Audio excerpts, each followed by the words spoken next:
It's been a turbulent week for global markets again, with analysts and investors warning that a downturn could be on the horizon. Adding to the fears, Germany, Europe's economic powerhouse, posted negative growth for the second quarter of the year and looks to be heading for recession. So, to explore the global economic outlook, is it going to go up? Is it going to go down?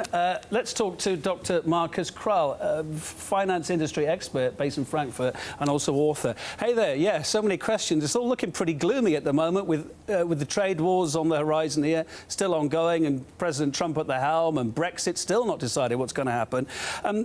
First of all, what do you think? Is there going to be some sort of global recession? We're hearing the doom and gloom headlines nearly every day in the press now. What do you think is going to happen?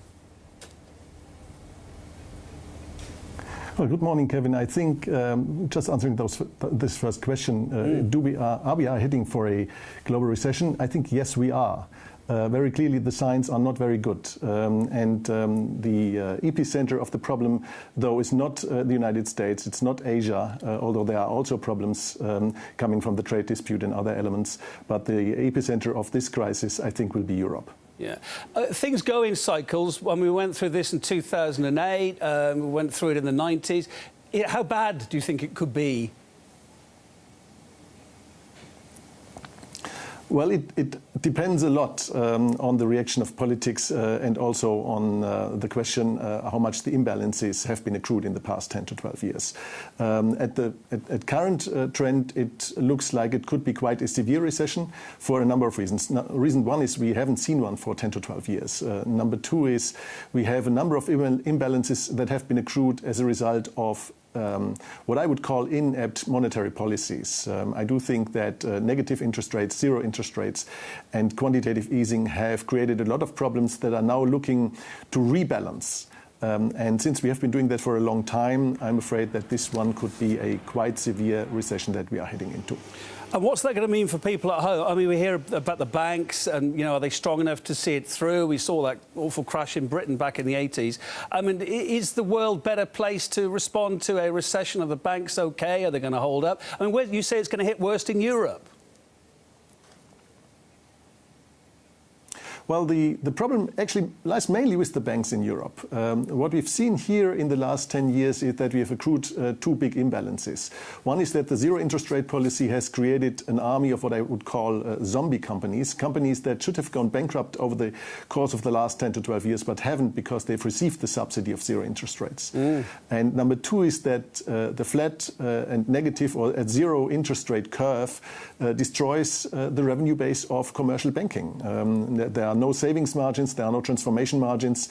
Credit margins have been shrinking over the course of the last years, and this is eroding the quality of the earnings of the banks, while at the same time the accrual of bad companies in their books destroys the quality of their credit book. And if these two things come together, and there is a high likelihood that these two things will start to interact and come together during the course of 2020, then we will see quite some severe developments in the European banking.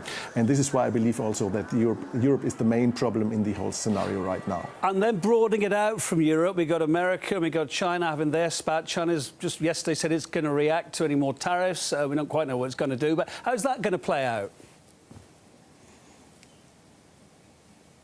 Well, when you look at the trade dispute between the United States and China, there are several elements. One is I do not think that currently there is a huge impact from that on the world economy and on the business cycle.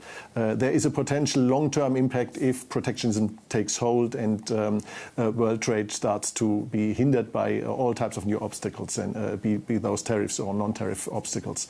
But I do not think that this is the main impact on the economy right now. It is a good scapegoat, though, for other elements and for other players who basically do not like to see the imbalances that they have been helping accruing themselves. But I do not think that this is the main driver. It has a negative impact, but it's not huge.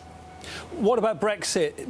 As it stands at the moment, it looks like Britain may come out with no deal at the end of October. Are European banks, we'll talk about how that's going to affect Britain in a minute, but are European banks ready for that, a no deal? Or is this going to be played off to the very end and then maybe something will come out of it? Let's talk about your thoughts about Brexit before we talk about the banks. Will there be a deal? Yeah. Well, first of all, I do not think there will be a deal, because to reach a deal, the European Commission would have to reopen the negotiations, and they cannot reopen the negotiations without losing face.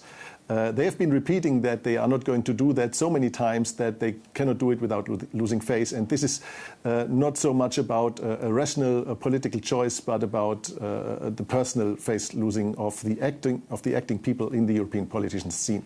So I do not expect that there will be new negotiations, and therefore I do believe that a no deal, or a no deal is also a misnomer, but I do believe that it's very likely to happen. Well, but I rather would call it a WTO deal, because the WTO. Well, as I say, there's also a term, cutting off your nose to spite your face. Effectively, the default rules that will take hold. End of the day, Europe is going to be worse off if it doesn't manage to strike a deal with the UK, isn't it? So it's not going to be happy about that. Would it really, just to save face, would it really say, no, you're off? Well, the face saving is one element. The other, I think, is that it is, so to speak, an unwritten rule that Europe has decided that leaving the European Union should not be easy.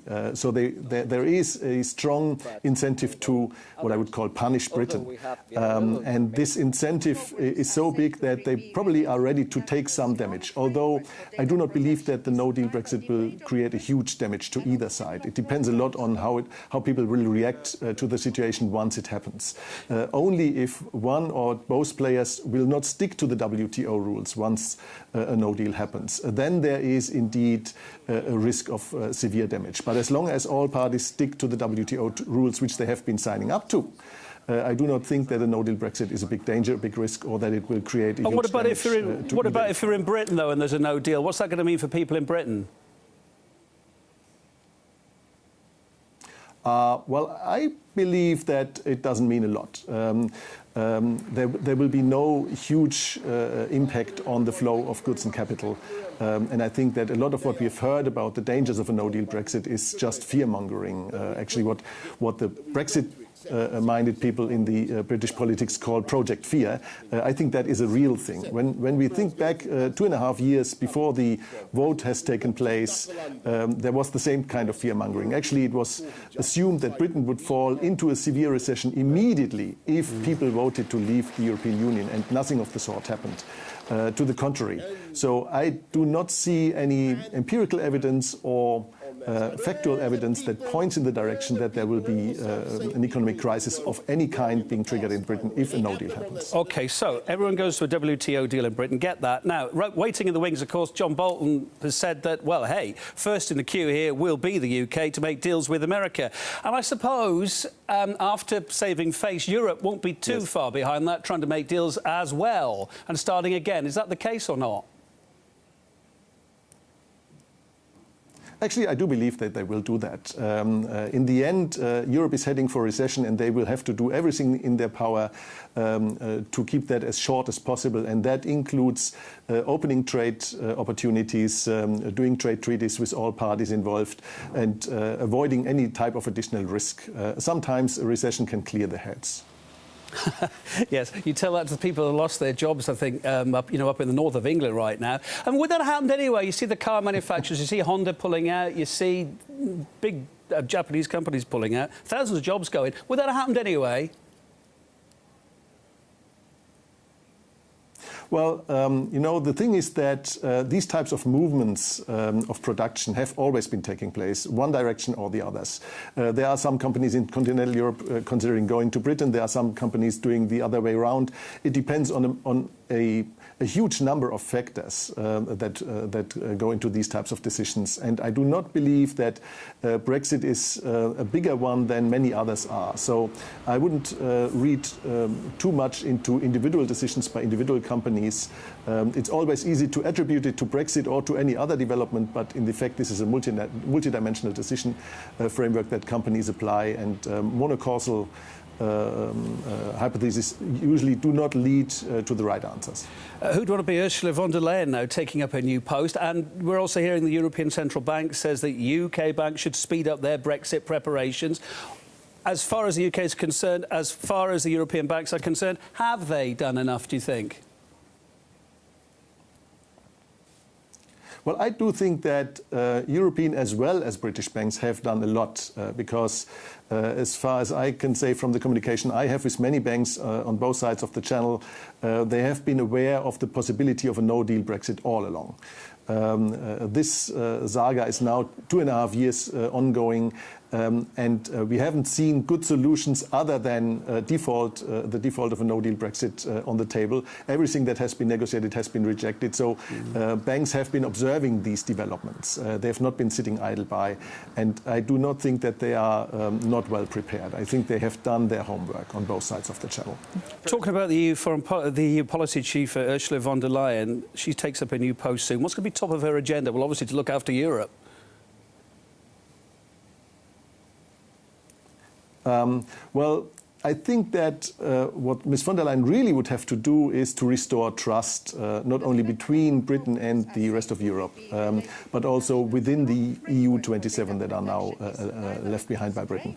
I think that this trust must be restored by respecting what countries like Italy, Hungary, Poland and others are wanting, which is effectively a community that is less bureaucratic, less centralistic, and has more subsidiarity, more decision-making powers in the capitals and not in Brussels, and so on and so on. And I think that this is a change of course that she needs to go for. I have my doubts, though, that she will be able to push this through in the bureaucratic environment of Brussels, though. Yeah, I was going to say, I mean, this populist drive right now, is that good news for your average European at home? I mean, it's okay to look at the trouble that Italy's ongoing politicians are in right now. It's easy to promise, but harder to deliver, isn't it? Well, I don't think it's so much a question of populist policies in Italy or elsewhere. I think it's more a general perception of the people that too much centralization and too much bureaucracy has been going on. And I do not think that bureaucracy and centralization will solve the problems that these people face. I think that is a general trend that Brussels have been absorbing more and more powers over the last years under the flag of ever closer union, and that people are just tired of it. And I do not think it has anything to do with populism. I think that a new balance has to be found between the role of the nations inside the European Union and the European Union itself, and this needs to be recalibrated. And I think if that happens, if this type of reform happens, there will be much less talk of a populist insurgency, or however you want to call it, and people will refocus on work and how to get things right and things done. Dr Markus Krall live on the line with us. Should we run out of time? That 10, 15 minutes has flown by. We could do a whole programme with you. Hope we can come back to you again, get your thoughts again. It's been great to have you on the programme. Dr Markus Krall there, financial expert and author on the line from Germany. Thank you, sir. Have a good day. It's been a pleasure.